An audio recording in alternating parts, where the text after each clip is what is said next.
నమస్తే తెలుగు వన్ న్యూస్కి స్వాగతం. ఆంధ్రప్రదేశ్ మాజీ ముఖ్యమంత్రి, తెలంగాణ మాజీ ముఖ్యమంత్రి కేసీఆర్, జగన్మోహన్ రెడ్డి వీళ్ళిరువురు అసెంబ్లీకి రావట్లేదు. ఎందుకు రావట్లేదంటే వాళ్ళు చెప్తున్న కారణాలు, తెలంగాణలోనేమో కేసీఆర్కి ధీటైన పక్షాలు అక్కడ లేవు కాబట్టి, ధీటైన వ్యక్తులు అక్కడ లేరు కాబట్టి కేసీఆర్ రావట్లేదు అనేది కేటీఆర్ చెప్తున్నది. ఆంధ్రప్రదేశ్లోనేమో మాకు ప్రతిపక్ష హోదా ఇవ్వట్లేదు కాబట్టి మేము రావట్లేదు అనేది వాళ్ళు చెప్తున్నది. వీళ్ళు అసెంబ్లీకి ఎందుకు రారు?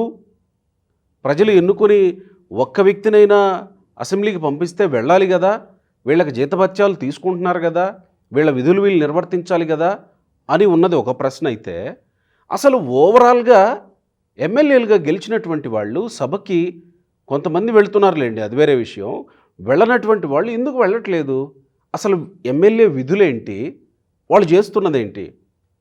ఎమ్మెల్యేలు ఏం చేయాలి అనే విషయం మీద స్పష్టమైనటువంటి అవగాహన ఎమ్మెల్యేలకి ఉంటుందా లేదా? ఒకవేళ ఉంటే వాళ్ళు ఎందుకు చేయాల్సిన పనులు కాకుండా అనవసరమైన పనులు జోలికి వెళ్ళి నిత్యం ప్రజా జీవితాలతో ముడిపడినటువంటి అంశాల్లోకి వెళ్ళిపోయి అక్కడ పరిపాలన చేసేటువంటి ప్రయత్నాలు చేస్తున్నారు? ప్రభువులుగా ఎందుకు మారుతున్నారు వీళ్ళు, సేవకులు కదా అనేటువంటి ప్రశ్నలు చాలా ఉన్నాయి. వీటన్నింటి మీద ఒక సమగ్రమైన చర్చ జరగాలి అనే ఉద్దేశంతో ఈరోజు ఒక డిబేట్ని ప్రారంభిస్తున్నాం. మనతో పాల్గొంటున్నారు శుంకర వెంకటేశ్వరరావు గారు, ప్రముఖ రాజకీయ, సామాజిక, ఆధ్యాత్మిక పరిశీలకులు. అలాగే శ్రీరామ్ గారు కూడా ప్రముఖ సీనియర్ జర్నలిస్ట్. అయిన వారి ఇరువురిని ఆహ్వానిద్దాం. నమస్కారం శ్రీరామ్ గారు, సూర్య గారు నమస్కారం. మీ పరిశీలన ఏంటి? అంటే ఇప్పటి పరిస్థితిని మాట్లాడదాం. వీళ్ళు అసెంబ్లీకి రాకపోవటం మీద మీ పరిశీలన ఏంటి? మీరు రెండు పేర్లు ఉదహరించారు గోపి గారు. ఇక్కడ అక్కడ మాజీ ముఖ్యమంత్రులు కేసీఆర్, జగన్ అనే పేర్లు రెండే ఉదహరించారు. కానీ ఈ జాడ్యం ఎమ్మెల్యేలు అందరిలో అన్ని అధికార పక్షం, ప్రతిపక్షం అందరు ఎమ్మెల్యేల మీద కూడా ఉంది. అది ఇప్పుడు మీరు హౌస్ నడుస్తున్న తీరుతెన్ను చూస్తుంటే రెండు చోట్ల సగం కంటే తక్కువే హాజరు శాతం కనపడుతుంది. సీట్లన్నీ ఖాళీగా ఉన్నాయి. ఇప్పుడు అసెంబ్లీ కానీ పార్లమెంట్ కానీ దేవాలయం లాంటివి. వీళ్ళందరూ కూడా ప్రజాసేవకులు, ఎన్నుకోబడిన వాళ్ళందరూ ప్రజాసేవకులు ఒరిజినల్గా. పాత రోజుల్లో అయితే సేవాభావంతో ప్రతి ఒక్కళ్ళు కూడా టెన్షన్గా గంట కొట్టే టైంకి అందరూ కూడా 100% లేదా కనీసం 90% అయినా సరే పైగా ఉండి నిబద్ధతతో వెళ్ళిపోయి అక్కడ ఉండి ప్రజా సమస్యల మీద అసెంబ్లీలో చర్చించేవాళ్ళు. అంటే ఇప్పుడు అధికార పక్ష నాయకులు ఎప్పుడో ఒకసారి అసెంబ్లీకి అయితే వస్తున్నారు కదా. ఒకసారి రావడం పోయే కాలమా, మాయరోగమా? రోజు రావడానికి ఎందుకు? నేను వీళ్ళిద్దరిని తీసుకోవడానికి కారణం ఏంటంటే వీళ్ళు అసలు రావట్లేదు కదా. రావడం కాదు, రెండు ఒకటే. నేను అనేది రెండింటినే మనం ఒకటిగానే చూడాలి. ఏం పోయే కాలం వస్తుందని రాలేకపోవడానికి కారణం వచ్చేసి సంతకం పెట్టేసి వాళ్ళు రిటైన్ చేసుకుంటానికి, వాళ్ళ అనర్హత నుంచి తప్పించుకోవడానికి సంతకం పెడితే అదేమి నైతికత? మొత్తం 100% హాజరు ఎందుకు అవ్వలేకపోతున్నారు వీళ్ళందరూ? ఇప్పుడు హౌస్ నడుస్తుంది 2 రోజులు సంవత్సరానికి. అసలు కనీసం ఆ రోజుల్లో కూడా వీళ్ళు రావడానికి ఏమైనా జబ్బులు వచ్చినాయి వీళ్ళకి? ఏమన్నా అనారోగ్యం వచ్చి హాస్పిటల్లో పడితే కాళ్ళు చేతులు పోయి పెరాలసిస్ వస్తే రాలేదనుకుంటే ఏదన్నా అనుకోవచ్చు. అంటే దీనికి విప్పివ్వడానికి సాధ్యం కాదా? ఇప్పుడు ఏదన్నా ఎన్నిక ఉందనుకోండి, విప్పిస్తారు, అందరూ అటెండ్ అవ్వాలి అని చెప్తారు. గోపి గారు, నైతికత ఇది నైతికతకు సంబంధించింది. విప్పులు జారీ చేసి హెడ్ మాస్టర్ లాగా బయట నిలబడి బెత్తం పట్టుకుని పిల్లల్ని కంట్రోల్ పెట్టేది కాదు. ఇది ఇంగిత జ్ఞానం. ప్రజల నుంచి ఓట్లు పొంది ప్రజా సమస్యల మీద, రాష్ట్రాల అభివృద్ధి గురించి, భవిష్యత్తులో చట్టాలు ఎట్లా చేయాలి, చట్టాలు ఏ రకంగా ప్రజలకు ఉపయోగంగా ఉండాలనే దాని మీద సమీక్షించుకోవడం కోసం అసెంబ్లీ నిర్వహణ జరుగుతుంది. బడ్జెట్ సమావేశాలు జరుగుతాయి. ఆ సమావేశాలకు కూడా రాకుండా ఎమ్మెల్యేలు ఎక్కడ పడుకుంటున్నట్టు, ఏం చేస్తున్నట్టు వీళ్ళు? ఇటువంటి వాళ్ళని ఎందుకు ఎన్నుకోవాలి? ఇటువంటి వాళ్ళకి ఎందుకు టికెట్లు ఇస్తున్నారు ఈ పార్టీల వాళ్ళందరూ కూడా? ఇప్పుడు ఈ ముఖ్యమంత్రులు, మాజీ ముఖ్యమంత్రులుగా ఎలగబెట్టిన వాళ్ళు ఇద్దరు ఉన్నారు. మీరు ఇందాక అన్నారు కేసీఆర్ రావాలంటే సరైన సమూజీలు లేరైనా అతని కొడుకు కేటీఆర్ అన్నాడని మీరు అంటున్నారు. అంటే సమూజీలు ఏంటి అంటే నువ్వు అవమానం చేస్తున్నావు ప్రజాస్వామ్యాన్ని. ఏంటి ఎంత పెద్ద స్థాయి అని కేసీఆర్ది ఇతరులతో పోల్చుకుని నాతో పాటు పోటీ లేరని అంటారు? ఇది ఆత్మహత్య సదృశ్యం కాదా? అంటే నీ ప్రజలు ఓటేసింది, నిన్ను గెలిపించింది, నిన్ను అసెంబ్లీకి వెళ్ళమని కానీ ఫామ్ హౌస్లో పడుకోమని కాదుగా. నీ స్థాయికి సరైన వాళ్ళు లేరు అన్నప్పుడు రిజైన్ చెయ్యి. నువ్వు ఎందుకు పట్టుకుని వెళ్ళాడాలి? అది ఎందుకు అనైతికంగా అటువంటి దిగజారుడు పనులు ఎందుకు చేయాలి? దివాళా కోరు పనులు కదా చేసేది. అక్కడ ఆంధ్రప్రదేశ్లో మాజీ ముఖ్యమంత్రి నాకు ప్రతిపక్ష హోదా ఇస్తేనే వస్తానంట. రాదనేది అందరికీ తెలిసిందే. నువ్వే కదా చంద్రబాబు నాయుడిని ప్రతిపక్ష హోదా తీసేయాలని చెప్పి మా తెలుగుదేశం పార్టీ ఎమ్మెల్యేలు అందరినీ లాక్కుని అనర్హత చేయాలని చేసావు కదా. ఇవాళ ప్రజలే నీకు అటువంటి అనర్హత ఇచ్చారు కదా, నీ ప్రతిపక్ష హోదా లేనటువంటిది. నీకు అంత సిగ్గుగా ఉన్నప్పుడు, నీ ప్రతిపక్ష హోదా లేనిదే నువ్వు రానన్నప్పుడు, రాదని తేలినప్పుడు నువ్వు రిజైన్ చెయ్యి పులివెందుల సీట్కి. ఎందుకు పట్టుకేలాడుతున్నావు? సూరు పట్టుకేలాడాల్సిన కర్మ ఎందుకు? ఎవరిని మోసం చేస్తున్నావు? ఎవరిని వంచుతున్నావు? తప్పు కదా ఇది. అంటే అతను తప్పు ఒప్పులు అతనికి తెలియదు. అది ఇంగిత జ్ఞానం ఎక్కడుంది అసలు? సంస్కారం అనేది ఉంటే కదా మంచి చెడు తెలియటానికి. అసలు అతను సంస్కారమే లేదు. తల్లిని చెల్లిని బాబాయిని ఆ రకంగా చేసిన మనిషికి ఇంకా సంస్కారం ప్రజాస్వామ్యం అనేది మనం ఊహించడం అనవసరం. అంటే వీళ్ళు రాకపోవడానికి కారణాలని ఎట్లా చూడాలి? ఒళ్ళు కొవ్వు. వీళ్ళు అనర్హులు, వీళ్ళకి నైతికత లేదు, ఏమాత్రం ప్రజాస్వామ్యం మీద వీళ్ళకి విలువలు కానీ లేకపోతే గౌరవం కానీ లేవు చట్టసభల మీద. వీళ్ళేదో మోనార్కుల్లాగా ప్రజలందరూ మాకు బానిసలు అన్నట్టు వీళ్ళు భావిస్తున్నారు. అంతేగాని ఇప్పుడు ఇంకోటి కూడా గోపి గారు, ఇప్పుడు సీనియర్ జర్నలిస్ట్ శ్రీరామ్ గారు మాట్లాడతారు. వారు కూడా ఆయన చాలా ఎన్నో సంవత్సరాలుగా హౌస్ ప్రొసీడింగ్స్ అన్నింటినీ ఆయన ప్రత్యక్షంగా చూసిన ఆయన. గతంలో మహామహులు అందరూ మాట్లాడుతూ ఉన్నప్పుడు గొప్ప గొప్ప వాళ్ళందరూ మనం 60-70 సంవత్సరాల నుంచి అసెంబ్లీ ప్రొసీడింగ్స్ని కొన్ని చూస్తూ ఉంటే వాళ్ళు ఉదయం నుంచి సాయంత్రం వరకు కూడా అసెంబ్లీ వాయిదా పడకుండా చాలా నిబద్ధతగా ఉండి హౌస్ని నడపడానికి సహకరించేవాళ్ళు. అది ఎలాంటి విషయమైనా చాలా హుందాగా చర్చించుకునేవాళ్ళు. అది ప్రజల్లోకి వెళ్ళి అది రికార్డ్ అయ్యేది అక్కడ. ఇవాళ అసలు ప్రతి ఒక్కళ్ళు ప్రతిపక్షము అధికార పక్షం రెండు పోటీ పడి ఆ వాయిదాలు వేయడానికి ప్రయత్నం చేయటం, చర్చలో రానివ్వకుండా చేయటం, చర్చలోకి ఏదైనా ప్రధానమైన అంశం వస్తుంటే అలరిగా సృష్టించేసి వాయిదాలు వేసేయటం. ఇది పార్లమెంటు అసెంబ్లీలు అన్నింటిలోని ఇది ఒక పరిపాటి అయిపోయింది భారతదేశంలో. రైట్ శ్రీరామ్ గారు, ఇక్కడ అసెంబ్లీ అంటే నిజమే ఎమ్మెల్యేలుగా గెలిచారు, ప్రమాణ స్వీకారం చేశారు. అసెంబ్లీకి రావాలా? అంటే వాళ్ళ శైలిలో ప్రశ్న అడిగితే అసెంబ్లీకి రావాలా? అసెంబ్లీకి ఉన్న ప్రాధాన్యత ఏంటి? మీడియాతో మాట్లాడుతున్నాం కదా, ఇక్కడ మాట్లాడేదే అక్కడ కూడా మాట్లాడతాం. అక్కడైతే ఇంకా మాకు అంత టైం ఇవ్వరు. అక్కడ మేము మాట్లాడుతున్న మైక్ కట్ చేసే అవకాశం ఉంది. ఇక్కడైతే మీడియాతో మాట్లాడుతున్నాం కదా, అసెంబ్లీలోకే వచ్చిన మాట్లాడాల్సిన అవసరం ఏంటి? అసెంబ్లీకే రావాలా? అంటే ఒకటి గోపి గారి ఇక్కడ ఇంటరప్షన్. కడుపు నిండటానికి అన్నమే తినాలి, గడ్డి కూడా తినొచ్చు. గడ్డి తినమనండి వాళ్ళని. అది కాదు. అసలు శాసనసభ్యులు అంటే ఏంటి? శాసనసభ్యులు అంటే ఏంటి? ఊళ్ళల్లో పెత్తనాలు చేయడం కాదు శాసనసభ్యత్వం అంటే. శాసనాలు చేయడానికి ఒక సభ ఉంటుంది. గ్రామాల్లో నియోజకవర్గాల్లో ప్రజలు ఎన్నుకుంటున్న ఇబ్బందులు, దానికి మూలాలు కనిపెట్టి విధానపరమైన నిర్ణయాలు తీసుకోవడానికి దాన్ని విధాన సభ అని, శాసనసభ అని పిలుస్తారు. దాన్ని చట్టం చేయడానికి శాసనసభ. వీళ్ళందరూ దానికి సభ్యులు.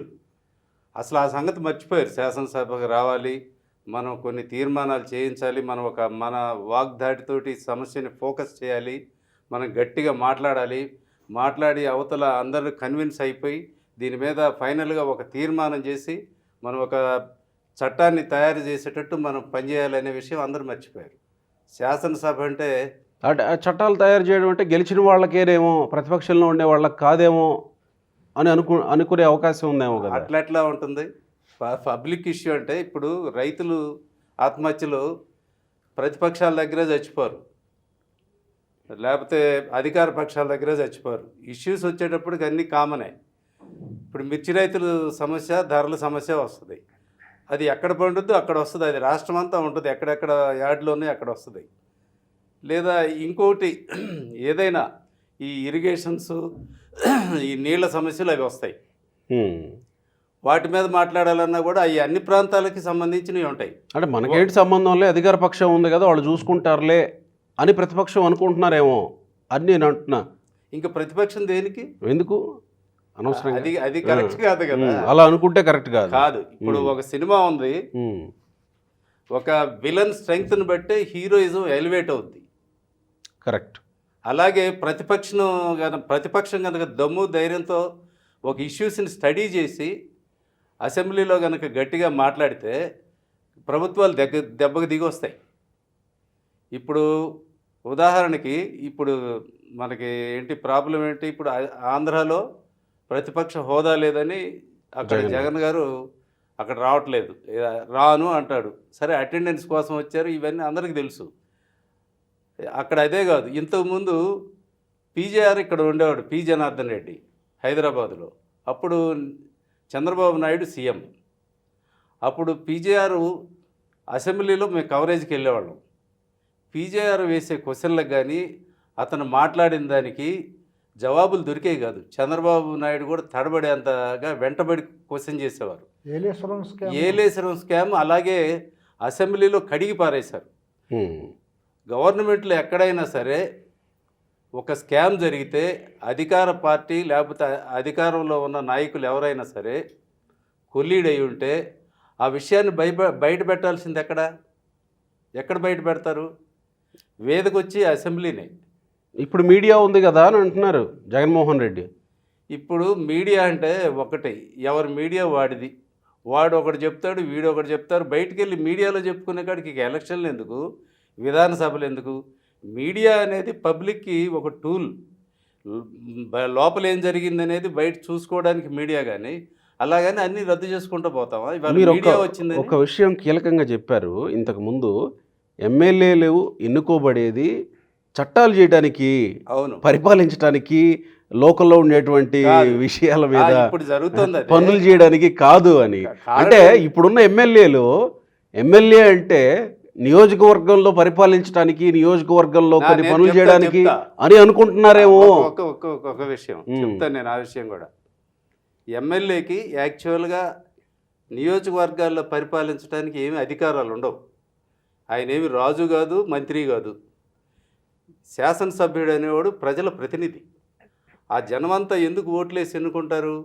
వాళ్ళ నియోజకవర్గంలో వాళ్ళ సమస్యల్ని ప్రభుత్వం దృష్టికి తీసుకెళ్తాడని, అసెంబ్లీలో ఆ సమస్యల మీద నిలదీసి దాని మీద ఒక సొల్యూషన్ సాధిస్తాడని జనం ఎన్నుకుంటారు.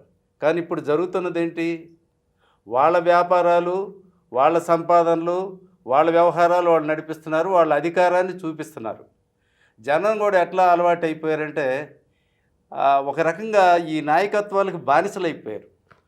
కారణం ఏంటి? కారణం పోలీస్ స్టేషన్లో కేసు అయితే ఎమ్మెల్యే దగ్గరికి పోవాలి. అదే ఇప్పుడు పరిస్థితి మొత్తంగా హాస్పిటల్లో బెడ్ దొరకాలంటే ఎమ్మెల్యే దగ్గరికి పోవాలి. ఏ ప్రభుత్వాలు వచ్చినా దాదాపు ఒక దశాబ్ద కాలంగా వచ్చిన మార్పు చెప్తా. ఏ ప్రభుత్వాలు వచ్చినా ఇవాళ పోలీస్ స్టేషన్లో కేసు కట్టాలంటే, ఎఫ్ఐఆర్ ఇష్యూ చేయాలంటే ఎమ్మెల్యే గారు చెప్పాలి, లేదా ఎమ్మెల్యే చెప్పిన ఒక రిప్రజెంటేటివ్ ఉంటాడు. పోలీస్ స్టేషన్కి ఒక రిప్రజెంటేటివ్ ఉంటాడు. వాడికి అక్కడికి ఏం కేసులు వచ్చినాయి ఏంటి మొత్తం ఎమ్మెల్యేకి రిపోర్ట్ చేసే ఏజెంట్లు ఉంటారు. అంటే ఒక రకంగా చెప్పాలంటే బ్రోకర్లు, పవర్ బ్రోకర్లు వీళ్ళంతా. వీళ్ళు చెప్తేనే ఆ ఎస్ఐ కానీ, సిఐ కానీ, డిఎస్పీ కానీ వాళ్ళ స్థాయిలో వాళ్ళు వాడితో ఆమోద ముద్ర వేయించుకున్నాకే ఇక్కడ ఎఫ్ఐఆర్ కడతారు. మరి అంత అన్యాయం అయిపోయింది. ఇంకోటి శ్రీరామ్ గారు, ఇక్కడ మీకు 2000 చాలా సంవత్సరాల నుంచి ఉంది, చాలా చోట్ల ఉంది. 2 రాష్ట్రాల్లో చాలా చోట్ల ఇది మొదలైంది కొత్తగా. అంతముందు ఎప్పుడు కూడా చరిత్రలో మనం ఎక్కడ ఎరగం. 2019-24 మధ్య చాలా చోట్ల తెలంగాణలో కానివ్వండి, లేకపోతే ఆంధ్రప్రదేశ్లో వైసీపీ చోట కూడా చాలా చోట్ల జరిగింది. ఆ ఎమ్మెల్యే చెప్పిన డాక్యుమెంట్ మాత్రమే రిజిస్ట్రేషన్ చేయాలి. సబ్ రిజిస్టార్ల దాకా కూడా ఎమ్మెల్యే వెళ్ళిపోయారు. అంతకుముందు సబ్ రిజిస్టార్ల వరకు వెళ్ళేవాళ్ళు కాదు. ఎవరికి అమ్ముకోవాలి, ఎవరు కొనాలన్నా కూడా ఎమ్మెల్యే పర్మిషన్ తీసుకుని ప్రాపర్టీ అమ్మాలి, ఎమ్మెల్యే పర్మిషన్ తీసుకుని కొనాలి. ఎమ్మెల్యే పర్మిషన్తోనే సబ్ రిజిస్టార్ ఆ రోజు డాక్యుమెంట్ రిజిస్టర్. ఇల్లు కట్టాలంటే కూడా పర్మిషన్ కావాలి. ఆ స్థాయికి రాజకీయం వెళ్ళిపోయి ఎమ్మెల్యేలు ఆ స్థాయికి వెళ్ళిపోతే ప్రజాస్వామ్యమా? గ్రామాల్లో ఇల్లు కట్టుకోవాలన్నా కానీ ఎమ్మెల్యే పర్మిషన్లు కావాలా? అసలు పోలీస్ స్టేషన్ తోటి ఎమ్మెల్యేకి ఏంటి సంబంధం? ఇప్పుడు సమస్య ఎట్లా వచ్చిందంటే, ఇత్తు ముందా చెట్టు ముందా అనే పరిస్థితికి వచ్చింది. వాడు ఆ పార్టీ టికెట్ కొనుక్కోవాలి, సీటు కొనుక్కోవాలి, జనం దగ్గర ఓటు కొనుక్కోవాలి, వాడు ఎలక్ట్ అవ్వాలి. ఆ పెట్టిన పెట్టుబడి కోట్లంతా మళ్ళీ తిరిగి వసూలు చేసుకోవాలి. దానికి నియోజకవర్గంలో ఇసుక దందాలు చేస్తాడు, లేకపోతే మట్టి అమ్ముకుంటాడు, పోలీసుల దగ్గర వీళ్ళని ట్రాన్స్ఫర్లు చేసి డబ్బులు వసూలు చేసుకుంటాడు. ఎన్ని రకాల సోర్సులు ఉన్నాయో, వింత సోర్సులు. రోజు జరుగుతున్న వింతలు ఏంటంటే చాలా అసలు తల తిరిగిపోద్ది. ఇంకోటి గోపి గారు, ఒక 30-40 సంవత్సరాల క్రితం కనుక మీరు రాష్ట్రంలో మీరు పుట్ట మునుపు చిన్నప్పుడు తెలుసు, సార్కి తెలిసి ఉంటుంది, ఎమ్మెల్యే వెళ్తే పోలీస్ స్టేషన్కి కూర్చోమని చెప్పేవాళ్ళకి కుర్చీ ఉండేది కాదు పోలీస్ స్టేషన్లో. ఎందుకంటే వెళ్ళి కూర్చొని మర్యాద చేస్తే రేపటి నుంచి వచ్చి మళ్ళీ ఇంకో రెండో కుర్చీ వేయమంటాడు ఎమ్మెల్యే మన మరి చేస్తాడని చెప్పకనే చెప్పినట్టు కదా అధికార పార్టీకి అధికారంగానే ఎమ్మెల్యే అనేవాడు వెళ్తే ఎవరైనా కూర్చోమని చెప్పి అధికార పార్టీయో లేకపోతే అక్కడ ఉన్న ఎమ్మెల్యేనో ఎవరో ఒకరు. నేను అన్ఫార్చునేట్ ఆర్ ఎనీథింగ్ నేను రిపోర్టింగ్ చేసేటప్పుడు రిపోర్టర్గా పనిచేసేటప్పుడు ఖమ్మంలో సార్ నేను ప్రత్యక్షంగా చూసింది ఏంటంటే ఖమ్మంలో మయూరి సెంటర్ అని ఒక సెంటర్ ఉంటుంది. ఆ సెంటర్ నుంచి కలెక్టరేట్కి 1 కిలోమీటర్ 2 కిలోమీటర్ల డిస్టెన్స్ ఉంటుంది. అక్కడ కమ్యూనిస్ట్ పార్టీలు ప్రాబల్యం ఎక్కువ, అక్కడ ఎమ్మెల్యేలు కూడా వాళ్ళే ఎక్కువ ఉండేవాళ్ళు. సుజాత్ నగర్ కాన్స్టిట్యున్సీ ఎమ్మెల్యే ఒక ఆయన ఉండేవాడు రజబల్లి అని. ఆయన 10ంటికి ఆ కలెక్టరేట్లో వీళ్ళ పిటిషన్దారులు ప్రజల సమస్యలు ఉంటాయి కదా, వాళ్ళన్నీ కాగితాలు పట్టుకొస్తే వాళ్ళని వెంట పెట్టుకొని అవి తీసుకొని భుజాన ఒక కండ వేసుకొని నడిచి కలెక్టరేట్కి వెళ్ళేవారు. కిలోమీటర్ దూరం నడిచి వీళ్ళతో కలిసి. ఆయన ఏనాడు నాకు తెలిసి ఈ బుక్క కారు అంటే మంత్రులు వాడే కార్లు, అధికారం వచ్చిన కార్లు కానీ ఇవేమి ఎరగరు. బోడిపూడి వెంకటేశ్వరరావు గారు కానీ మంచిగంటి కృష్ణరావు గారు కానీ ఆ జిల్లాలో వాళ్ళకున్న రెప్యుటేషను ఇప్పటికి కూడా చేతులు ఎత్తి దండం పెట్టుకుంటారు. అంత మంచి పేర్లు ఉంటాయి వాళ్ళకి. అంటే వాళ్ళ ప్రజల రిప్రజెంటేషన్స్ని అట్లా గుమ్మడి పుల్లయ్య ఎమ్మెల్యే పార్టీ, గుమ్మడి నరసయ్య గారు ఇట్లా ప్రతి వాళ్ళండి వాళ్ళు ఎంత సింపుల్గా ఉంటారంటే వాళ్ళు చెప్పులో వేసుకోవడమే చాలా గొప్ప అన్నట్టు వాళ్ళు పోలీస్ స్టేషన్కి ఫోన్ చేయరు. ఎవరికైనా అన్యాయం జరిగి ఎవరైనా కొడితే వాళ్ళకి పిటిషన్ దారిని తీసుకొని పోలీస్ స్టేషన్కి వెళ్ళి కంప్లైంట్ చేయించి వస్తారు. బాధితుడి మోరల్ సపోర్ట్ ఇచ్చేవారు, బాధితుడి పక్షాన అంతే, బాధితుడి పక్షాన ఇస్తారు. అదేమి పైరవి కాదు ఉద్దేశం. వాళ్ళు పోలీస్ స్టేషన్కి వెళ్ళడానికి భయపడతారు ప్రజలు. పోలీస్ స్టేషన్ అంటేనే జనంలో ఒక రకమైన భయం ఉండేది ఆ రోజుల్లో. అందుకని గారు ఉన్నారు ధర్మవరం, మనకు తెలిసిన ఈ మధ్య ఆయన ఎవరికి ఏ పోలీస్ స్టేషన్కి ఫోన్ చేయటం కానీ అది ఉండదు. అందుకని ఇప్పుడు ఆయన చాలా మంది ఇష్టం ఉండదు ఆయన. ఎందుకంటే నేను పోలీస్ స్టేషన్ ఫోన్ బాగా చెప్పారు. పోలీస్ స్టేషన్ ఫోన్ అంటే పోలీస్ స్టేషన్లకు ఫోన్ చేసే మావాడయ్య ఆడితే తప్పేంటి వదిలే ఏమవుతుంది అంతే కదా చెప్పేది అని చెప్పేవాళ్ళు తయారయ్యారు కదా. ఆయన పోలీస్ స్టేషన్ ఫోన్ చేశారు. ఇటువంటి వాళ్ళు చాలా మంది ఉన్నారు. అంటే అటువంటి వాళ్ళు అలా చేయకపోతే ఫాలోవర్స్ రారు కదా, ఫాలోవర్స్ పెరగరు కదా. కాదమ్మా, ఇప్పుడు గంజాయి సాగు చేసేది ఎమ్మెల్యే మనుషులే, గంజాయి అమ్ముకుంటుంటే పట్టుబడేది వాళ్ళే, వాళ్ళని ఇడిపించేది వీళ్ళే. అంతే, ఇదంతా తతంగం అంతా జరుగుతూనే ఉంటుంది. ఇసుక విషయం అదే. ఇసుకలో రోజు రైడ్స్ చేయరు కానీ వాళ్ళకి ముందే సమాచారం ఉంటుంది, బండ్ల నెంబర్లతో సహా. పోలీసులు కానీ ఎవరు వాటిని ముట్టుకోరు. ఇదంతా ఒక విష సర్కిల్. అంటే అసలు ఇప్పుడు మనం చెప్పుకున్న ఈ పనులన్నింటితోటి ఎమ్మెల్యేకి అసలు సంబంధం ఉందా లేదా? ఎందుకు అసలు డిఎస్పీ పోస్టింగ్ దగ్గర నుంచి ఎమ్మెల్యే కాదు వాస్తవానికి ఎమ్మెల్యే విధులు ఇవే. నేను అదే అడుగుతున్నా. భారతదేశంలో ఉన్న చట్టాల ప్రకారం, రాజ్యాంగం ప్రకారం అర్థం ఏంటంటే meaning of the public representative అంటే ఒక ఎంపీ కానీ ఒక ఎమ్మెల్యే కానీ అర్థం ఏంటంటే ప్రజల చేత ఎన్నుకోబడతాడు. అంటే ఆ స్థానికంగా ఏ నియోజకవర్గానికి అయితే ఓట్లు వేయబడినాయో ఆ నియోజకవర్గానికి కాదు అతను he is entitle for entire the state. ఆంధ్రప్రదేశ్లో ఎన్నుకోబడిన అతను ఇచ్చాపురం నుంచి తడ వరకు మడకశిర వరకు ఎక్కడ ఏ నియోజకవర్గంకైనా ఏ జిల్లాకైనా వెళ్ళి లెక్కలు అడిగే హక్కు వాళ్ళకి చట్టం కల్పించింది. ఒక పార్లమెంట్కి ఒకసారి ఎన్నికైన మనిషి ఆంధ్రప్రదేశ్ కానీ తెలంగాణ కానీ ఎన్నికైతే అతను కొచ్చిన్ వెళ్ళొచ్చు, అరుణాచల్ ప్రదేశ్ వెళ్ళొచ్చు, కాశ్మీర్ వెళ్ళొచ్చు ఒక ఎంపీగా. అక్కడికి వెళ్ళి అక్కడ దేశం మొత్తాన్ని ఒక యూనిట్గా తీసుకుని అక్కడ చట్టాలు చేస్తారు పార్లమెంట్. అవును కదా. రాష్ట్రం మొత్తం సమస్యల మొత్తాన్ని తీసుకుని ఇక్కడ చట్టాలు చేస్తారు ప్రజలకు ఉపయోగపడేది భవిష్యత్తు. దాని అర్థం ఏంటి? వీళ్ళు సామంతరాజులేం కాదు, ముఠాదారులేం కాదు. ఆ నియోజకవర్గం మా అమ్మ మొగుడు సొమ్ము, మా తాత ముత్తాతల ముల్లే, మా ఇష్టం వచ్చినట్టు ఏలుకుంటాము, మా ఇష్టం వచ్చిన ఎస్ఐగా, సిఐగా, ఆర్డీఓగా, ఎంఆర్ఓగా వేసుకుని మేము దోషేసుకుంటాం ప్రజలను అంటానికి కుదరదు. ఇది ఏమైపోయిందంటే నాయకులు అటువంటి వాళ్ళు తయారైపోతున్నారు. అధినేతలు, పార్టీల అధినేతలు వ్యక్తిత్వాల్లోనూ ప్రజల యొక్క మన్ననలు కోల్పోవటం, ప్రజలు కూడా బిచ్చగాళ్ళుగా మారిపోయి డబ్బులు ఇస్తే ఓట్లు వేసే పరిస్థితికి ఓటర్లు కూడా దిగజారిపోవటం. ఇది ఏంటంటే ఇత్తు ముందా చెట్టు ముందా అని మనం డిఫైన్ చేయలేని పరిస్థితిలోకి వచ్చేసాం.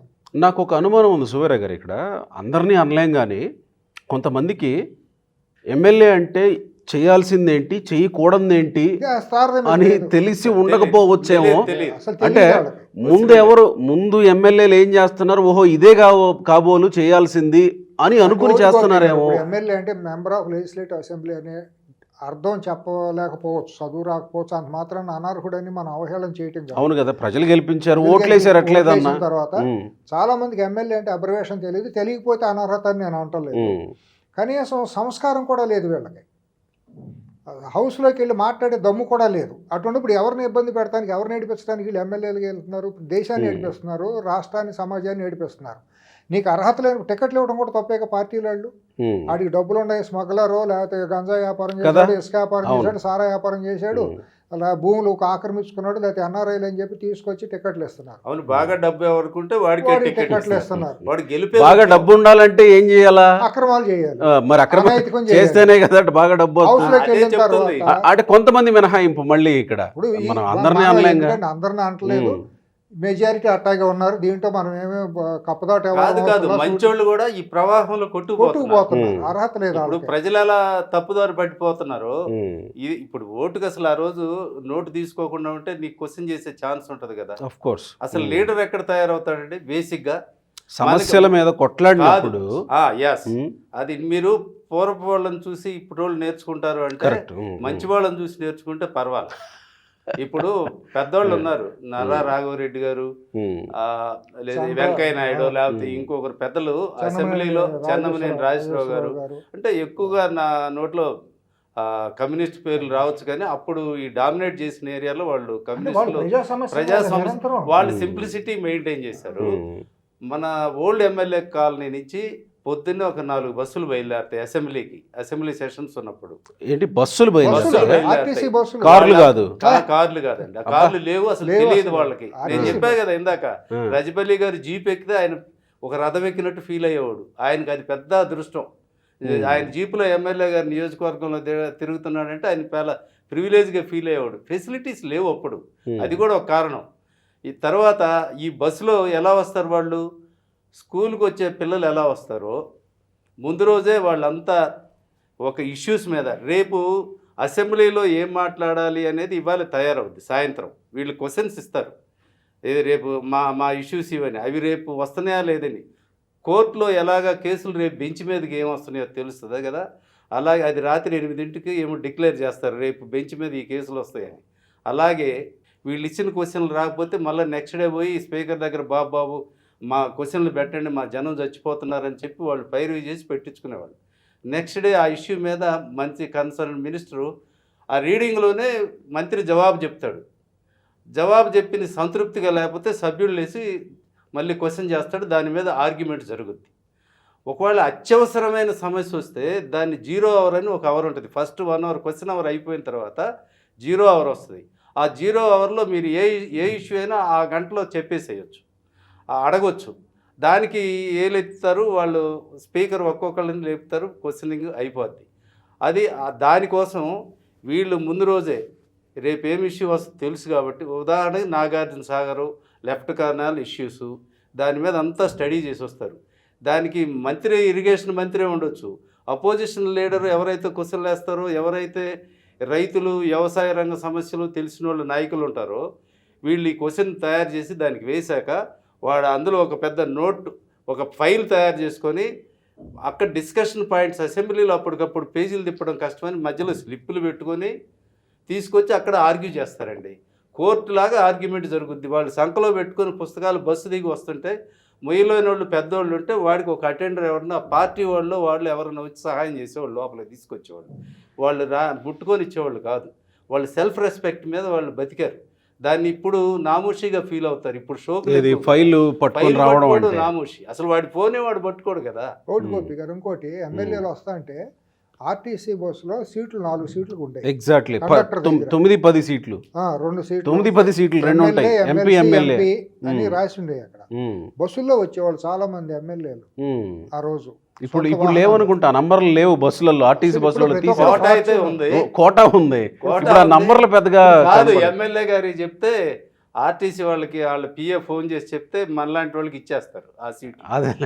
ఇప్పుడు ఫార్చునర్ కార్లు, ఫార్చునర్ కంటే తక్కువ ఎవరికే లేవు.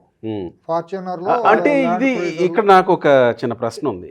ఇప్పుడు వస్తున్న కార్లు అప్పటి బస్సుల్లో అంటే కాలానుగుణంగా వచ్చిన మార్పుల్లో భాగంగా ఇప్పుడు కొంత. ఫార్చునర్ కొంత బెంజ్ల వరకు తెలంగాణ అసెంబ్లీ కొంతమంది బెంజ్లు కూడా వేసుకొని వచ్చారు ఈ మధ్య కాలంలో. ఇదిగో మార్పుని ఇన్వైట్ఫుల్ గానీ నేను ఒకటి అడుగుతాను. ఇంట్లో పిల్లల ముందు మనం తాగుడు మొదలు పెడితే మన పిల్లలు ఏం చేస్తారు?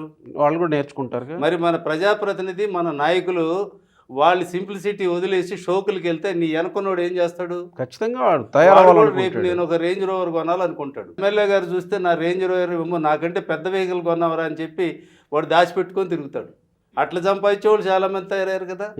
అంటే మనం తయారు చేస్తుంది పవర్ బ్రోకర్లని, జనాన్ని అందరిని అట్లా వీటికి వ్యసనాలకి మన బానిసలు చేస్తున్నారు మన నాయకులు. నాయకుడు ఎక్కడ పుట్టేవాడు? నాయకుడు ఎక్కడ పుడతాడు? చిన్నప్పుడు క్లాస్ రూమ్లో CPL class people's leader, correct, వాడు కంట్రోల్ చేయాలి టీచర్ లేనప్పుడు. నెక్స్ట్ అక్కడ స్కూల్ పీపుల్ లీడర్, స్కూల్ మొత్తానికి ఒకటి తయారవుతాడు. వాడు తర్వాత కాలేజీ లెవెల్కి ఒక స్థాయికి వచ్చేటప్పటికి ఏ వామపక్ష పార్టీలకు సంబంధించిన విద్యార్థి సంఘాలు, ఆర్ఎస్ఎస్ విద్యార్థి సంఘాలు, విప్లవ విద్యార్థి సంఘాలు, ఒకటి ఆ ఎస్ఎఫ్ఐలు, ఏఎస్ఎఫ్, మొత్తం సిపిఐఎంఎల్, వీళ్ళు ఏబీవీపీ, ఆర్ఎస్ఎస్ వాళ్ళు, పీడిఎస్యు, వీళ్ళందరి కింద ఈ సంఘాల్లో తయారై వాళ్ళు సొంతంగా వాళ్ళే మాట్లాడే దీని ట్రైనింగ్ అక్కడే వచ్చేస్తుంది. వాళ్ళకి మాట్లాడే కెపాసిటీ వస్తుంది, ఒక వాగ్దాటి నేర్చుకుంటారు, ఒక సమస్యను చక్కగా ఎక్స్పోజ్ చేయగలుగుతారు.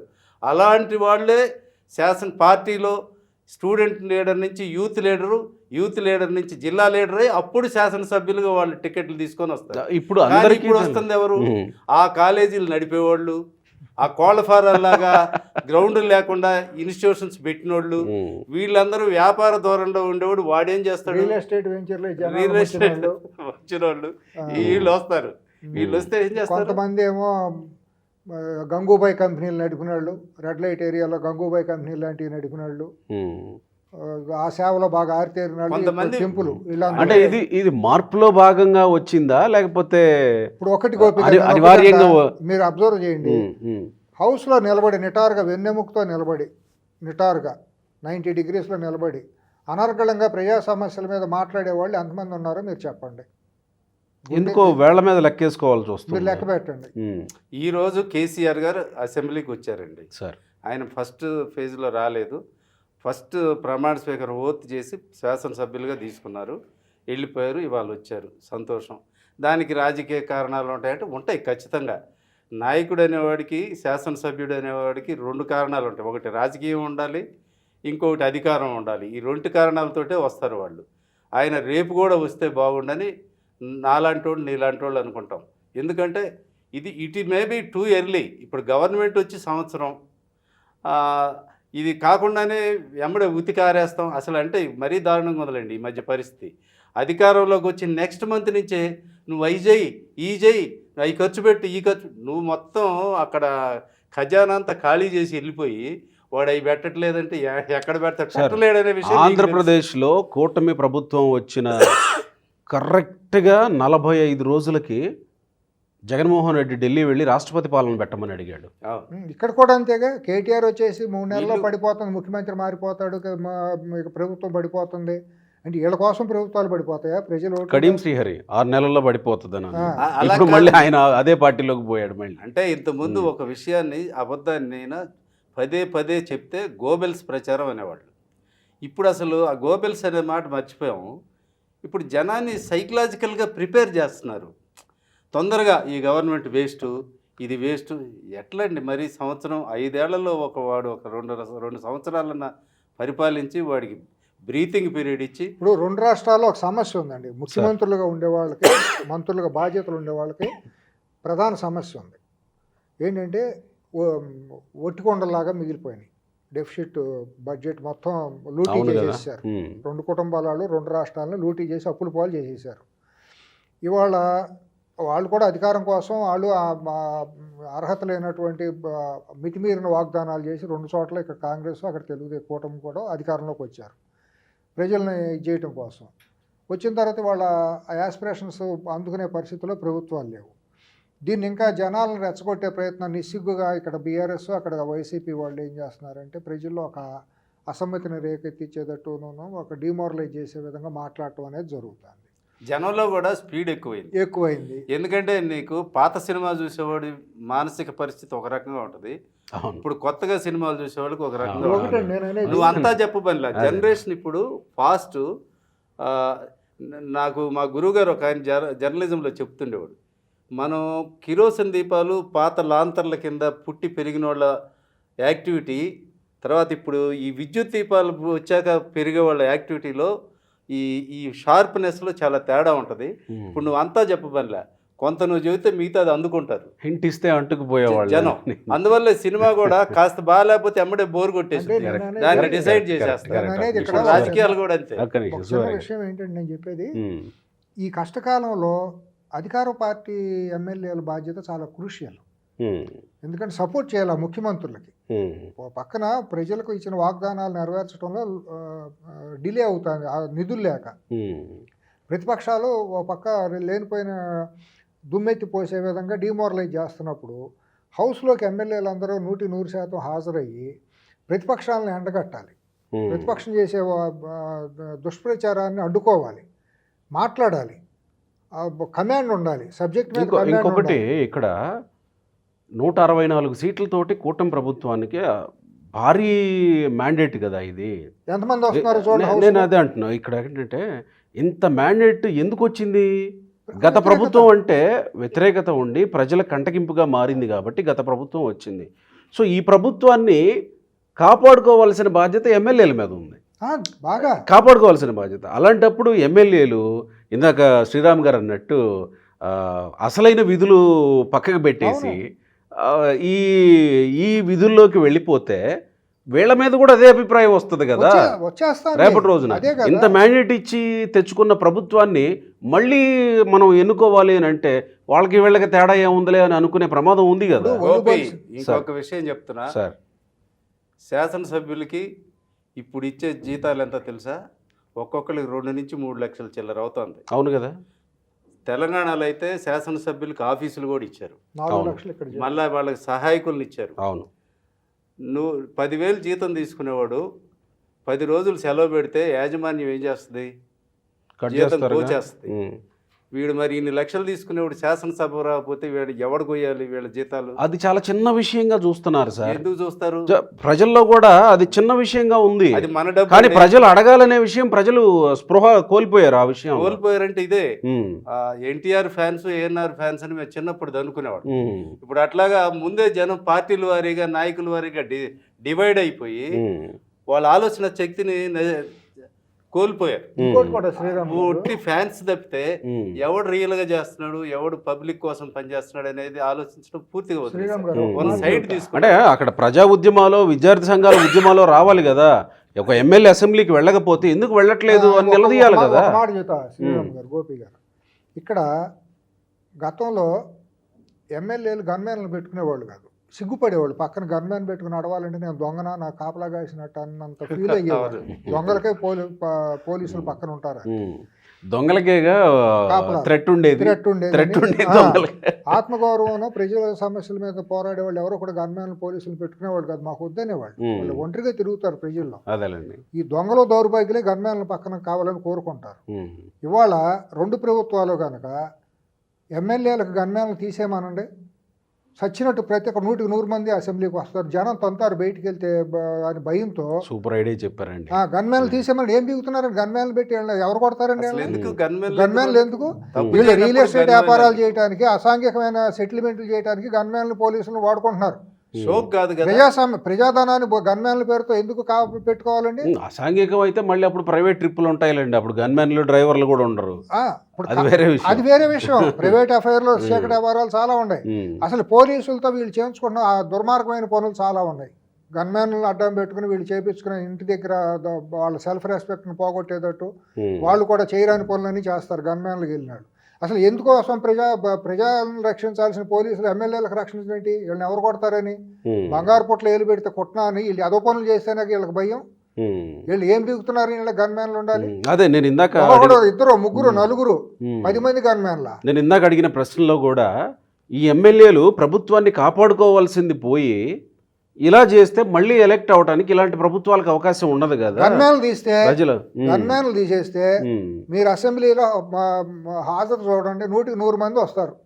ఎందుకంటే ఈ గన్మ్యాన్లు ఉన్నారు కాబట్టి మాకేం ఇబ్బంది లేదు, అక్కడికి వెళ్ళి జనాలు బెదిరిస్తున్నారు ఓటర్లు కాన్స్టిట్యున్సీలకు వెళ్ళి. అదే గన్మ్యాన్లు లేకుండా ఒంటరిగా తిప్పితే వీళ్ళు వీధి వీధిలో పట్టుకు కొడతారు సమస్యల మీద. లేకపోయినా పోలీసులే వ్యవహరిస్తున్నారు కదా సార్, లేకపోతే సొంత ప్రైవేట్ సైన్యాన్ని తయారు చేసుకుంటున్నారు కదా. అది కాదు నేనేది, హౌస్కి వెళ్ళి సమస్యల మీద మాట్లాడటానికి బాధ్యత భయపడ. నేను అంటుంది ప్రజల్లోకి వెళ్ళడానికి కొంత వీళ్ళకి భయం వస్తుంది. గన్మెన్లను అడ్డం పెట్టుకుని భయపెడుతున్నారంటే గన్మెన్లే అక్కర్లేదు, ప్రైవేట్ సైన్యాలు ఉన్నాయి కదా. ప్రైవేట్ సైన్యాలు లేవా పెట్టుకోమనండి, గవర్నమెంట్ ఉన్న పోలీసులే తక్కువ. వాళ్ళు జనాన్ని ప్రొటెక్ట్ చేయాలి కానీ వాళ్ళు ఎమ్మెల్యేలు ప్రొటెక్ట్ చేస్తారు. ప్రైవేట్ ఆర్మీలు ఉందేందుకు? కేబుల్ టీవీ సెటిల్మెంట్లు, బిల్డర్ల దగ్గరికి వెళ్ళి దందాలు వసూలు చేయడం, రేషన్ బియ్యం మాఫియా. ఇవాళ ఆంధ్రప్రదేశ్లో తెలంగాణలో ఎమ్మెల్యేలు నెలకు 10 నుంచి 25 లక్షల రూపాయలు రేషన్ బియ్యం మీద మామూలు పొందుతున్నారు చాలామంది. లిక్కర్ మీద.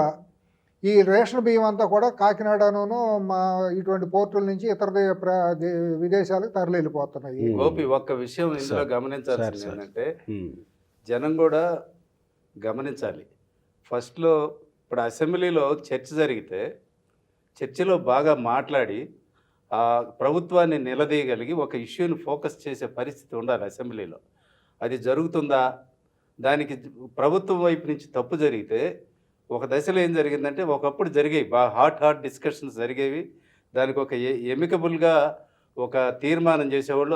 అన్ని పక్షాలు ఓటింగులు జరిగాయి ఇష్యూస్ మీద. అసలు అది మర్చిపోయారు. ఇప్పుడు అసలు ఓటింగ్ లేదు, అసలు ఇష్యూ లేదు, ఏమి లేదు. ఏమన్నా దించడానికి ఎక్కించడానికి ఓట్లే కానీ స్పీకర్లు వాడి మీద వీడి మీద అసలు ఏమి లేవు. అవి ప్రశ్నలు అడగమన్నా భజన, లేదా ఒక అంశం మీద మాట్లాడమన్నా భజన. రెండే రకాలండి. అప్పుడు 2 తెగలు కనపడతాయి మీకు హౌస్ లో. ఓటు చేస్తే భజన చేసే బానిసలు, లేదంటే అసాంఘికంగా జిప్పులు తీసి తోటలు కొట్టి పీకలు కోసేస్తే బయటకు రామని చెప్పి అసాంఘికమైన రౌడీ ముండా కొడుకులు. 2 రకాలే తప్పించి స్టేజ్లో వ్యక్తిత్వంతో నిటారుగా నిలబడి రొమ్ము నిండా గాలి పీల్చుకుని ప్రజల గురించి ప్రజా సమస్యల గురించి అనర్గళంగా మాట్లాడే గొంతు ఒకటి లేదు. ఒక స్టేజ్లో అసెంబ్లీలో ఇష్యూ వస్తే సడన్గా ఓటింగ్ అది వస్తే మన వాళ్ళు మాట్లాడేవాళ్ళు ఉండకపోతే కష్టం అని అధికార పార్టీ వాళ్ళు ఏం చేసేవాళ్ళు అంటే అసెంబ్లీలో అటెండెన్స్ తగ్గకుండా ఏదైనా ఓటింగ్ జరిగితే చేతులు ఎత్తడానికి దానికి అనుకూలంగా చెప్పడానికి ఉండడానికి ఈ విప్పులు జారీ చేశారు. ఇప్పుడు అసలు విప్పులు ఏం చేస్తున్నాయి? వాళ్ళు అసలు అసెంబ్లీకి తీసుకురావడమే కష్టంగా ఉంది. విప్పులు ఏం జారీ చేస్తున్నారు? ఇంకొక తప్పు ఏం జరుగుతుందంటే ప్రజా సమస్యల మీద ఏదైనా అపోజిషన్ వాళ్ళు సరే ఇప్పుడు లేరనుకో, దురదృష్టవశాత్తు ఎవరైనా ఒక క్వశ్చన్ చేస్తే దాని మీద ఆర్గ్యుమెంట్ చేస్తే చెప్పాల్సి వస్తుంది. గవర్నమెంట్ దగ్గర జవాబు లేనప్పుడు ఏం చేస్తుందంటే ముందే గమనించుకొని ఒక స్ట్రాటజీ కమిటీ అని పెట్టుకొని ఒక మీటింగ్ వేస్తారు. ఆ మీటింగ్లో వాళ్ళు చేసేది ఏంది? రేపు ఆ క్వశ్చన్ అయ్యి కానీ నువ్వు వాడిని తిట్టరా, బూతులు తిట్టు, డైల్యూట్ అయిపోయింది. ఇంకా సమస్య గురించి పోద్ది. ఇది 2 రోజులు తిట్టుకుంటారు, బయటకు వచ్చి మైకుల్లో తిడతారు, లోపల మా మైక్ కట్ చేశారంటారు. దీంతో మొత్తం టాపిక్ ఎప్పటి నుంచి వచ్చింది సార్ ఈ సంస్కృతి? ఈ స్ట్రాటజీ కమిటీలు ఎప్పటి నుంచి వచ్చాయి? దాదాపు 10 years నుంచి ఉన్నాయి. 10 years అంటే రాష్ట్రం విడిపోయాక డైరెక్ట్ నాకుండా సమాజం నేను చూశాను. హౌస్ నేను కూడా చూశాను. 1986 నుంచి నేను హైదరాబాద్లో చూశాను. ఇది ప్రధానంగా 96 అంటే చంద్రబాబు నాయుడు గారు ముఖ్యమంత్రి, ప్రతిభా భారతి గారు స్పీకర్గా ఎక్కిన దగ్గర నుంచి మీరు మొత్తం ప్రొసీడింగ్స్ అన్ని తీసుకోండి. ఇప్పుడు ఎందుకంటే రికార్డ్ అయ్యి ఉంటాయి కదా, ఎవరేం మాట్లాడారు, ఎవరు ఎప్పుడైందని. ప్రభుత్వం విరకాటంలో పడుద్ది అనగానే స్ట్రాటజీ కమిటీ అలర్ట్ అయిపోద్ది. దాని మీద ఇష్యూని ఎలా డైవర్ట్ చేయాలో ముందే ప్లానింగ్ జరుగుతుంది. రామారావు గారి ప్రభుత్వంలో కాంగ్రెస్ లో ఇంత దారుణం ఉండేది కాదండి. చాలా డీసెంట్ గా డిబేట్లు జరిగే. నల్లపరెడ్డి శ్రీనివాసరెడ్డి గారు కానివ్వండి, ఆయన మాట్లాడినా బేజోడ. అదే నల్లపరెడ్డి శ్రీనివాసరెడ్డి గారి గురించి ఇక్కడ ప్రత్యేకంగా ప్రస్తావించాలి. నేను నల్లపరెడ్డి శ్రీనివాసరెడ్డి గారు బ్రతికున్నంత కాలం ఆయన దాదాపు 7 terms పైనే ఆయన శాసనసభ్యులుగా కొవ్వూరు నియోజకవర్గం నెల్లూరు నుంచి ఎలక్ట్ అయ్యారు. ఆయన ఎప్పుడూ అసెంబ్లీకి గైరు హాజరు కాలేదు. 100% హాజరయ్యారు. నాకు తెలుసు, ఎందుకంటే నేను నెల్లూరులో కూడా రిపోర్టింగ్ చేశాను కాబట్టి నాకు తెలుసు. ఆయన పైల్స్ పేషెంట్ అయితే కింద ట్యూబ్తో ఉండే సీట్ ఒకటి, అంటే ఒక పిల్లో తెప్పించుకొని అసెంబ్లీలో అదేసుకొని కూర్చొని అసెంబ్లీ ప్రొసీడింగ్స్ ఫాలో అయ్యాడు. అంత పెయిన్స్ ఉన్నా కూడా ఆయన అసెంబ్లీలో కూర్చున్నాడు. లాస్ట్లో నిమ్స్ హాస్పిటల్లో ట్రీట్మెంట్ జరుగుతుంటే ఆయన అసెంబ్లీ జరుగుతుంది నన్ను అక్కడికి తీసుకెళ్ళండి అని గొడవ చేస్తాడు. ఇక్కడ ట్రీట్మెంట్ జరుగుతున్నప్పుడు, అసెంబ్లీ జరుగుతున్నప్పుడు ఈయన శాసనసభ్యుడిగా ఉన్నాడు. ఆయనకి ట్రీట్మెంట్ జరుగుతుంటే ఈ ట్రీట్మెంట్ తర్వాత నాకు మందులు వేశారు కదా, నన్ను అసెంబ్లీకి తీసుకెళ్ళండి కాసేపు చూసి రావాలని గొడవ చేస్తాడు. ఆయనకి ఈ నొప్పి కంటే అక్కడ ఏం మిస్ అయిపోతున్నాం అనే బాధ ఎక్కువ పడ్డాడు. అంత అడిక్టెడ్, కమిటెడ్ శాసనసభ్యులను ఇవాళ చూపిస్తావా? అసలు అసెంబ్లీకి పోవడం అంటే 5 నిమిషాలు కూర్చోవడానికే కష్టంగా ఉంది ఇవాళ.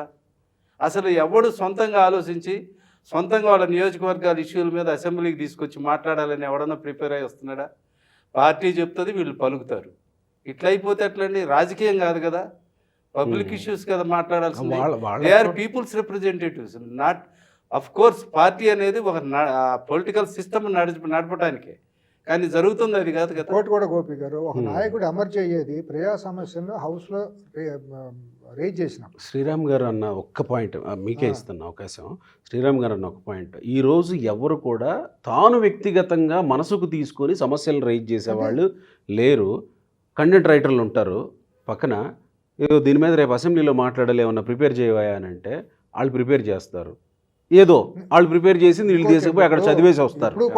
అక్కడ చదివేసి వస్తారు. అవును, ఎప్పుడు కూడా నిజాయితీ నిఖార్సైన నాయకుడు ఏం కోరుకుంటాడంటే ప్రతిపక్షంలో ఉండాలని కోరుకుంటాడు.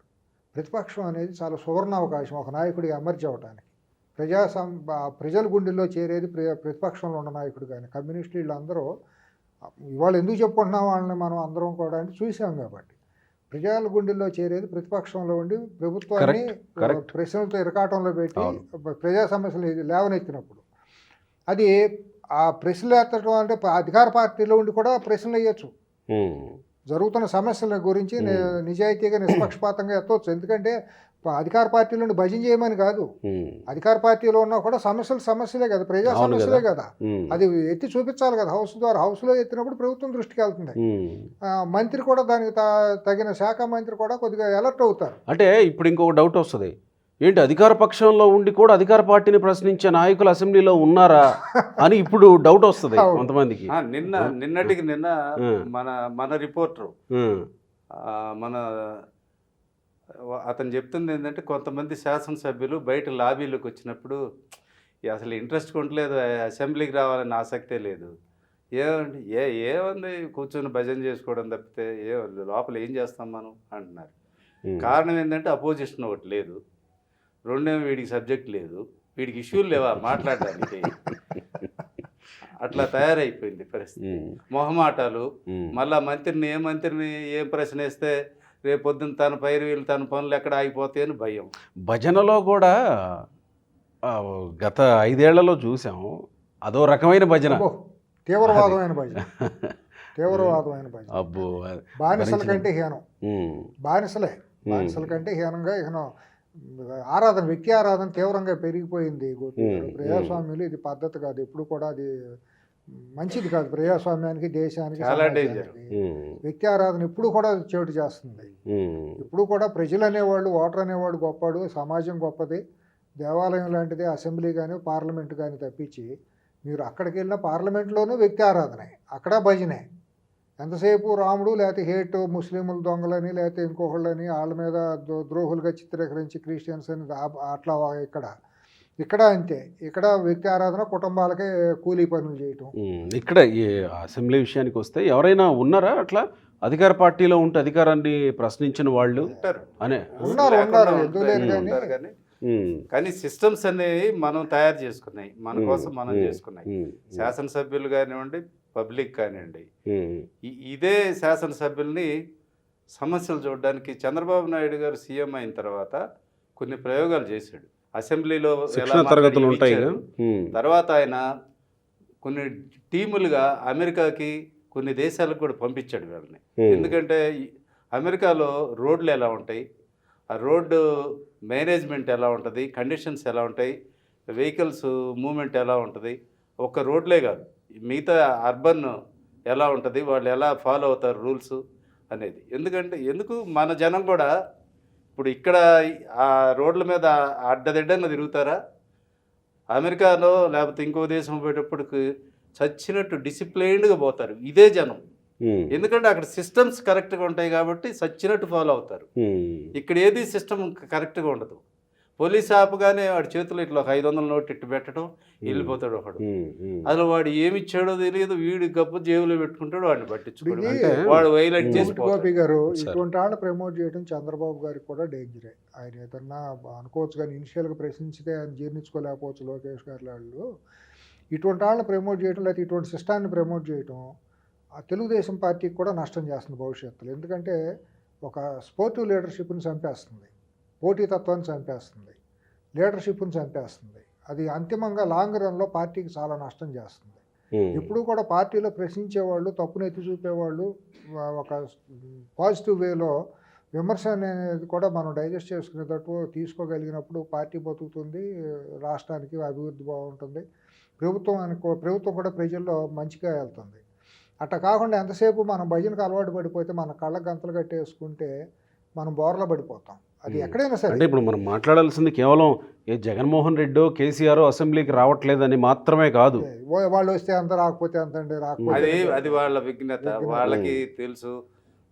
నిజంగా కేసీఆర్ రావాల్సిన టైం ఇంకా ముందు ఉంది, ఇప్పుడే కాదు. అదే ఒక 2 ఏళ్ళు పోయిన తర్వాత ఆయన నిజంగా అసెంబ్లీకి వచ్చి ఈ గవర్నమెంట్లు చేసిన తప్పులన్నీ ఎత్తి చూపించి ఎండగడితే అందరు సంతోషం. అపోజిషన్ రోల్ ఇప్పుడు భారతంలో దుర్యోధనుడు పోషించాలా, భీముడి పాత్ర భీముడు పోషించాలా, అప్పట్లో పాత్ర కృష్ణుడు. గోపి గారు ఒకటి శ్రీరామ్ గారు, కేసీఆర్ వచ్చి 2 ఏళ్ల తర్వాత వచ్చి ఏమెత్తి చూపుతాడు, నువ్వు గత 10 ఏళ్ళలో చేసిన పాపాలన్నీ ఒకేళ్ళు పెట్టి చూపిస్తే. పొలిటికల్ గురించి మాట్లాడలా, నేను సిస్టమ్స్ గురించి. మీతో ఇంతకు ముందు నేను మాట్లాడుతున్నప్పుడు మీరు ఒక మాట అన్నారు, కేసీఆర్ లాంటి వాళ్ళు ఇరిగేషన్ ప్రాజెక్టుల మీద ప్రజెంటేషన్ ఇస్తూ ఉంటే సభలోకి నీళ్ళు వచ్చినాయా అనేంతలా ఫీల్ అయ్యారు జనం అని. సో అంత ఇది ఉన్న కేసీఆర్ ఈరోజు సభకు రావట్లా. సో సభకి అలాంటి ప్రాధాన్యత ఉన్న జగన్మోహన్ రెడ్డి సభకి రావట్లే. హౌస్ లో కేసీఆర్ మాట్లాడిన రికార్డు అంటే అద్భుతంగా మాట్లాడిన ప్రసంగాలు చాలా ఉన్నాయి. ఇప్పుడు మహామహులు 294 మందిలో పోటీపడి మాట్లాడేవాళ్ళు ప్రతి ఒక్కళ్ళు కూడా. ఇక్కడే నాకు కూడా ఇందాక ఒక అంశం గుర్తొచ్చింది. రాజశేఖర్ రెడ్డి సభలో ఉన్నప్పుడు ముఖ్యమంత్రిగా, ఇప్పుడు ప్రస్తుత తెలంగాణ ముఖ్యమంత్రి రేవంత్ రెడ్డి నైట్ అంతా ప్రిపేర్ అయ్యేవాడంట. ఎందుకంటే అక్కడ ఉంది రాజశేఖర్ రెడ్డి, నేనేం మాట్లాడాలన్నా ఆయన కౌంటర్ చేయాలన్నా కానీ ఫస్ట్ మొదట నాకు సబ్జెక్ట్ రావాలి కదా అని. మొన్న రాజశేఖర్ రెడ్డి వర్ధంతి సభలో అనుకుంటా ఆయన మాట్లాడుతూ విజయవాడలో చెప్పారు ఈ విషయాన్ని. అంత అలా ప్రిపేర్ అయ్యి వచ్చేవాళ్ళం నైట్ కూడా. గోపి గారు ఇప్పుడు రాజశేఖర రెడ్డి ముఖ్యమంత్రిగా ఉన్నప్పుడు చంద్రబాబు లాంటి ఒక స్టాల్వర్డ్ లాంటి ప్రతిపక్ష నాయకుడిగా తెలుగుదేశం కూడా చాలా బలంగా ఉండటంతో వాళ్ళ ఆటలు సాగే కదా. డిఎన్ఏ అనేవాళ్ళు హౌస్ స్టార్. రేవంత్ రెడ్డి అప్పుడు తెలుగుదేశం పార్టీలోనే ఉన్నాడు కదా. రేవంత్ రెడ్డి అనే కాదు, చిన్న ఇంట్రప్షన్ సార్. రాజశేఖర్ రెడ్డి చంద్రబాబు నాయుడు ఇద్దరు సభలో ఉన్నప్పుడు కూడా క్వశ్చన్లు వేస్తుంటే ఒకరి మీద ఒకరు సెటైర్లు వేసుకున్నారు, జోకులు వేసుకున్నారు, సరదాగా ఉండేది. చూసే వాళ్ళకి కూడా చాలా జనరంజకంగా ఉంది. నాయకులు ఎంత సీరియస్నెస్ ఇష్యూస్ మీద ఎంత టార్గెట్ చేసి మాట్లాడుకుంటారో, పర్సనల్గా వచ్చేటప్పుడు జోవియల్గా ఉండాలని జనమంతా కోరుకుంటారు. అసలు వీళ్ళ తగాదాలు ఎందుకు వస్తాయండి నాయకులకి చెప్పండి? సంపాదన ఈ గొడవలు లేకపోతే హౌస్లో వీళ్ళు తగలాడుకోవాల్సిన అవసరం ఎందుకు వస్తుంది? అసలు ఎందుకండి? అసలు ఇది ఎందుకు? ప్రజల సమస్యల మీద మాట్లాడకుండా మీరంతా వ్యక్తిగతంగా ఎందుకు తీసుకుంటున్నారు ఇష్యూస్? జనం కూడా మర్చిపోయారు. వాళ్ళు మాట్లాడాల్సింది ఏంటి, వాళ్ళు మాట్లాడుతుంది ఏంటి? అంటే రాజశేఖర్ రెడ్డి చంద్రబాబు గురించి ప్రస్తావించినప్పుడు నాకు ఒక చిన్న ఇది గుర్తొచ్చింది. చంద్రబాబుని మాట్లాడుతూ ఏదో సందర్భంలో రాజశేఖర్ రెడ్డి, చంద్రబాబు నువ్వు తల్లి కడుపులో నుంచి ఎందుకు బయటకు వచ్చావో అని బాధపడేలాగా ఏదో సంథింగ్ ఆ డైలాగ్ ఏదో ఉంది నాకు. అంటే అంత ఎక్స్ట్రీమ్కి వెళ్ళిపోయి ఆయన లాస్ట్లో 2009లో అంటే రెండోసారి గెలిచిన తర్వాత 2009 ఫస్ట్ లో బాగానే ఉండేదా? జస్ట్ ఆయన చనిపోవటానికి, రాజశేఖర రెడ్డి చనిపోవటానికి 1 నెల రోజులు 2 నెలల ముందు జస్ట్ అప్పుడే ఆ సెషన్లోనూ. Okay okay. అప్పుడు దాని మీద చంద్రబాబు కూడా ఈ టీటీడీ విషయంలో కూడా అప్పుడు ఒక పాయింట్ రైజ్ చేసి సెంటిమెంట్ మీద కూడా మాట్లాడాడు. మీరు తప్పు చేస్తున్నారు, దేవుడు క్షమించడు, ఎప్పుడు ఎవరితో పెట్టుకోగానే వెంకటేశ్వర పెట్టుకోబాకు అంటే నా స్వీయ అనుభవం అయింది అన్నట్టు కూడా చెప్పాడు. అలిపిరి సంఘటన దృష్టిలో పెట్టుకోవాలి. అంటే ఏదైనా నేను చెప్పే కదండి, వీళ్ళకి అసలు ప్రజలు, ప్రజా సమస్యలు, ప్రజాప్రతినిధులు మన ప్రజల సమస్యల మీద మాట్లాడాలి, ఈ బాధ్యతలు తీసుకోవాలనుకుంటే వాటి మీద చర్చలు రచ్చలు జరుగుద్ది. ఎవడు గట్టిగా మాట్లాడాడు అని ఆ బేరీజు అంచనాల మీద బయట డిస్కషన్ జరగాలి. ఇది సబ్జెక్ట్ మీద, సబ్జెక్ట్ మీద. అలా కాదు ఇప్పుడు అయింది పరిస్థితి. అది కాదు కదండి. ఎవరు గట్టిగా తిట్టారు, ఎవరు గట్టిగా పైచేయి సాధించారు, ఎవరు ఎంత గట్టిగా తిడితే వాళ్ళు అంత పైచేయి సాధించినట్టు. ఇప్పుడు సబ్జెక్ట్ మ్యాటర్స్ కాదు ఇక్కడ. గతంలో పార్లమెంటరీ అని, అన్పార్లమెంటరీ అని, వాటి నుంచి రికార్డు నుంచి తొలగించండి అని మీకు తెలిసే ఉంటుంది బాగా. రికార్డ్స్ నుంచి తొలగించండి అని, రికార్డులో ఉండాలి అని ఇట్లా మాట్లాడుతుండేవాళ్ళు. అవి ఏవి ఇప్పుడు అసలు లేదు.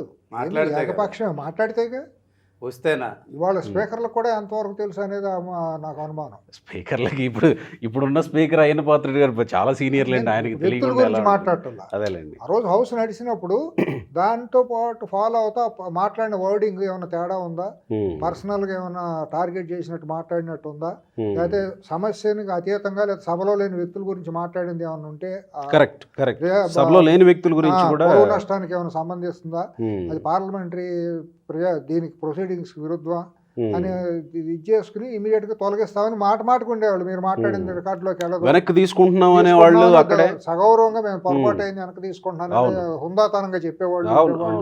ఇవన్నీ నడిచాయి. ఇప్పుడు అసలు అదేమీ లేదు, అన్ని పార్లమెంటరీయే, అంతా అన్పార్లమెంటరీ. ఇక కొంతమంది ఎమ్మెల్యేలు గతంలో మాట్లాడుతుండేవాళ్ళు. రాజశేఖర రెడ్డి 2004లో అయిన తర్వాత ఈ విశృంఖలత్వం, అధికార పక్షం ప్రతిపక్షం మీద ఇష్టానుసారం నోరెట్టు మాట్లాడటం, ఏకపక్షంగా నోరేసుకు పట్టడం, విశృంఖలంగా రెచ్చిపోవటం అనేది 2004 నుంచి మొదలైంది. అది 2014-19లో చాలా ఎక్కువగా విశృంఖలంగా కొడుకు చూపించాడు దాని ఒక దీన్ని. అపోజిషన్ లీడర్ని కళ్ళనీళ్ళు పెట్టించారు కదా రాజశేఖర రెడ్డి, దానికి మొదలు పెట్టాడు. తర్వాత ఇక 19-24 మధ్య జగన్మోహన్ రెడ్డి వచ్చిన తర్వాత ఇంకా అది పతాక స్థాయికి తీసుకెళ్ళిపోయి ఏం బాట పడితే ఆ మాట. నిజంగా ఆ సిచ్యుయేషన్ వచ్చినప్పుడు అపోజిషన్ లీడర్ బాధపడి కన్నీళ్ళు పెట్టుకున్నప్పుడు కనీసం హౌస్లో కాకపోయినా తర్వాత అయినా సరే సంప్రదాయాలు ఉంటాయి, not suppose to be happened, జరిగి ఉండాల్సింది కాదు, నేను కూడా ఫీల్ అవుతున్నాను నెక్స్ట్ డే దాని మీద ఏదైనా డిస్కషన్ పెట్టి, అంటే సభ నడవాలి, వాళ్ళు రావాలి, ఇది సభ జరగాలి, ఈ ప్రజాస్వామ్య వ్యవస్థలన్నీ పనిచేయాలి అనుకుంటే అన్నీ నడుస్తాయి. ఒక దుర్మార్గంగా ముఖ్యమంత్రి సీట్లో కూర్చుని వికటాటహాసం చేస్తే ఇకిల్ నవ్వులు నవ్వుతాయంటే, ఒక ప్రతిపక్ష నాయకుడిని పట్టుకుని ఇంట్లో మహిళలను పట్టుకుని హౌస్లో మాట్లాడుతా అంటే ముసిముసి నవ్వులు నవ్వుకుంటా ఒక వికృత రూపాన్ని మనం అక్కడ చూస్తూ ఉంటే, జనరల్గా ఏంటంటే ఎవరినన్నా పొగుడుతుంటే ముసిముసి నవ్వులు నవ్వుకుంటుంటారు, ఇక్కడ అవతలని తిడుతుంటే ఇక్కడ నవ్వుతుంటారు. అది మరీ చూసే వాళ్ళకి స్పీకర్ ఇబ్బందిగా ఉంటుంది. ఇక్కడ ఒక సభ్యుడు నిలబడి అసలు పక్కన వాళ్ళని ఇటు తిరిగి కూడా మాట్లాడడానికి లేదు అనేది రూల్, అసెంబ్లీ రూల్. స్పీకర్ని డైరెక్ట్ చేస్తూ, స్పీకర్ను ఉద్దేశిస్తూ అధ్యక్ష అంటూ మాట్లాడుతుంటారు. ఎక్కడ ఉన్నది కనబడుతుందా? అది మనం చూస్తున్నావా? సభా సంప్రదాయాలు అనేవి అందరూ మర్చిపోయారు. గోపి గారు business advisory committee BAC meeting ఉంటుంది కదా, ప్రతిపక్ష నాయకుడిని అట్లా వికటాటహాసంగా దుర్మార్గంగా మాట్లాడినప్పుడు హౌస్ని వాయిదా వేసి ఇమీడియట్గా స్పీకర్ ఛాంబర్లోకి పిలిచి ఇది జరగడానికి వీలు లేదు, మీరు ఇమీడియట్గా మాటలు వెనక్కి తీసుకోండి, ఆయనకి క్షమాపణ చెప్పండి, సారీ అండి అని చెప్పడం అనేది హుందాతనం, సంస్కారవంతంగా హుందాతనం. అటువంటి హుందాతనం సంస్కారం వీళ్ళ దగ్గర నుంచి మనం ఎట్లా ఎక్స్పెక్ట్ చేయగలం? లేదు కదా. స్పీకర్ అన్న దాని మీద చర్యలు తీసుకొని ఉండాల్సింది. స్పీకర్ ఎవడండి? స్పీకర్ ఆ రోజు ఉన్న స్పీకర్ ఏంటి? స్పీకర్కి విలువలు ఉన్నాయా? ఆ స్పీకర్ స్థానంలో కూర్చోడానికి అర్హత ఉందా ఆ వ్యక్తికి? కావాలనే కదా ఎటువంటి ముఖ్యమంత్రి ఉన్నాడు అటువంటి వాడే అక్కడ స్పీకర్గా ఉన్నాడు. ఎంత వికృతంగా, ఎంత అనాగరికంగా ప్రవర్తించాడు స్పీకర్ స్థానంలో కూర్చుని. ఆ స్పీకర్ సీటుకి మాయన మచ్చ 19-24 మధ్య ఆ వ్యక్తి కూర్చొని అతను చేసిన దగులుబాజీ పనులు అన్నిటికీ ఎంత ఎకిల్తానంగా, ఎంత ఇదిగా ఇన్అప్రోప్రియేట్గా మారిపోయింది, మార్చేశారు. ఇవాళ మీరు అన్నట్టు ఏంటంటే అయ్యన్ పాత్రుడు గారు గత నుంచే 7-8 సార్లు గెలిచి వచ్చారు. అయ్యన్ పాత్రుడు గారు చూసారా, ఒక్క ఇంగ్లీష్ పదం వాడకుండా కంప్లీట్గా అన్ని తెలుగులోనే చాలా ముచ్చటగా అనిపిస్తుంది ఆయన పాత్రుడు గారు మాట్లాడుతూ. సమస్యల మీద ఎత్తేయడానికి ప్రతిపక్షం లేకపోవచ్చు కానీ అది జనసేన ఆ పాత్ర పోషించవచ్చు, తప్పేమీ లేదు. కూటమి ప్రభుత్వం ఉన్నంత మాత్రాన ప్రజా సమస్యను ఎత్తి చూపకపోవటం తప్పు చేసినట్టు అవుతుంది. చెయ్యాలి, ఎత్తి చూపాలి. ప్రజా సమస్య మీద చర్చించాలి. ప్రతిపక్షం లేదన్నంత మాత్రాన ప్రజా సమస్యల గురించి మాట్లాడకూడదు. ఊరిని వచ్చేసి మూజువాడిని ఓటుతో మేమంతా ఏదో 4 రోజులు కూర్చుని వచ్చాము, టీ తాగాము, సంతకం పెట్టి వెళ్ళిపోయాము, ప్రజాస్వామ్యానికి నష్టం చేసింది అవుతుంది.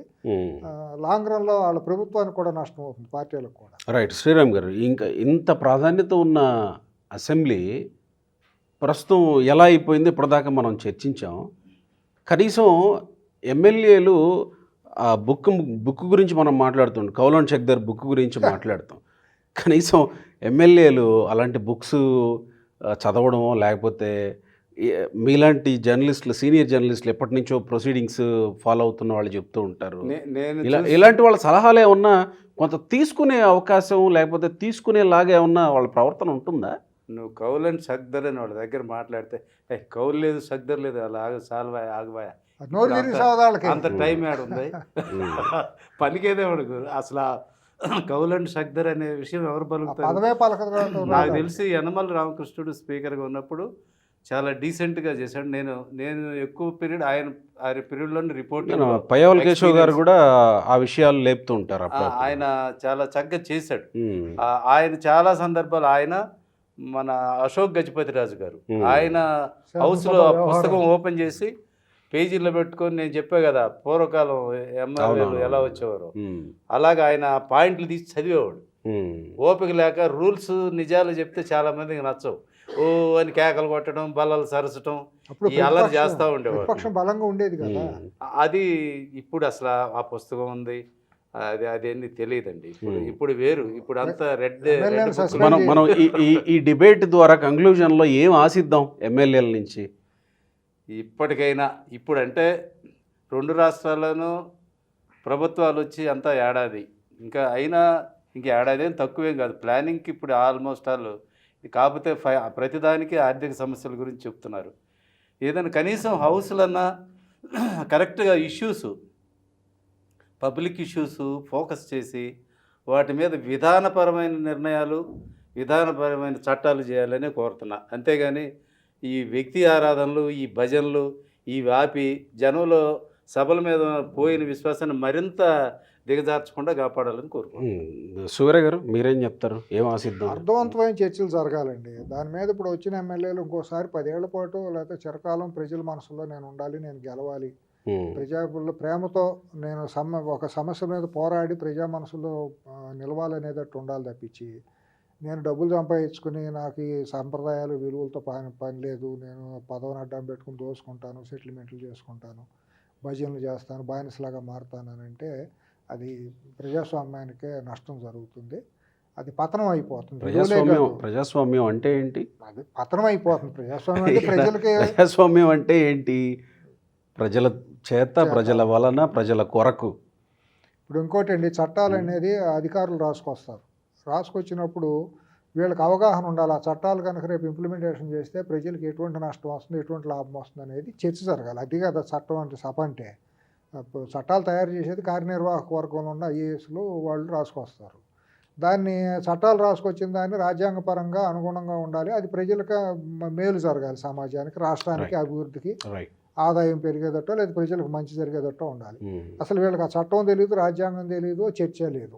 అంటే బహుశా ఈ మాట అంటే మమ్మల్ని విమర్శిస్తారా అని అనుకుంటున్నారేమో, అనుకుంటే ప్రమాదం ఉంది. అంటే నేను అలా అంటలేదు,